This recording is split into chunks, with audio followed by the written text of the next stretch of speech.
Wouldn't it be amazing if there were just two words that could transform a whole situation? I remember a few years ago, I was by the sea, walking along on the coast, and there was an old lady sitting on a bench nearby. Now I knew her. I knew her from the church I was part of at the time, and she was just sitting and just watching the waves, looking out to sea. And I felt like I should go and sit and say hi. So I just sat down and I said hi, and she said hello, and then it didn't seem like we had much to talk about. But then I just turned to her and as it was about to get awkward, I said, "Tell me about your life." And she smiled and rocked back slightly. And then everything changed, and she opened up and began to tell me all of these stories about adventures and experiences and things as a child. And we must have talked for about half an hour, and then she wrapped up and said, "Oh, do you know, you're probably on the way somewhere, aren't you?" And I said, "Well, yeah, but it's all right." And she said, "Oh, go on, get going. But thank you. It's so nice that someone just wanted to listen today." And I remember another occasion with a young guy who'd come into a youth club. I was running this youth centre, and he just walked in and said, "Oh, I just feel rubbish today." Those weren't the words he used, but I just feel rubbish today. And he went off and he just sat in a corner. He pulled his hood up and he just sat. And so I walked over and I sat down next to him on the sofa, and I said, "Tell me whatever you want to tell me. Just tell me anything that you want to tell me."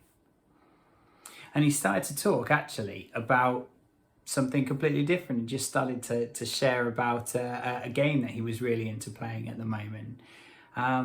But as I just listened and I nodded and tried to engage and understand what he was talking about, he started to open up about other stuff as well, and eventually we got to what had gone wrong that day. And I think these two words, "tell me," are incredibly powerful. Not when they're like an order, tell me what you did, tell me what's happened, but when we use them in a way that shows we're available just to listen. Tell me about you. Tell me about your life at the moment.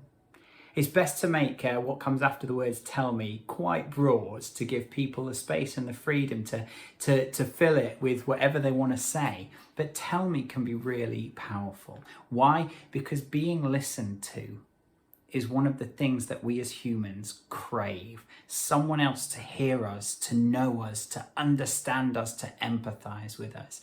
It's even written in the words of the Bible, in the book of Psalms, Psalm chapter 4, verse 1. It says this: "Answer me when I call to you, O God, who declares me innocent. Free me from my troubles. Have mercy on me and hear my prayer." And there are over 60 times in just that book of the Bible. There are 66 books in that Bible, and there are over 60 times in this one book where someone says, "God, I really want you to hear me. Just listen and hear me." And the awesome truth of the matter is that God does. God hears everything we ever pray. And God wants to do that. And one of the things about God's character, I believe that when he speaks, it is powerful and life-changing. But I think that God spends a lot of time not speaking because he knows we just need to be heard. So, if you want to do something powerful for someone this week, I want to suggest that you use those two words. Make it as broad as possible, but say, "Tell me about you. Tell me about what's been going on. Tell me where you're at the moment." And maybe as you listen, you'll set them free, empower them, affirm them, and encourage them. God bless you.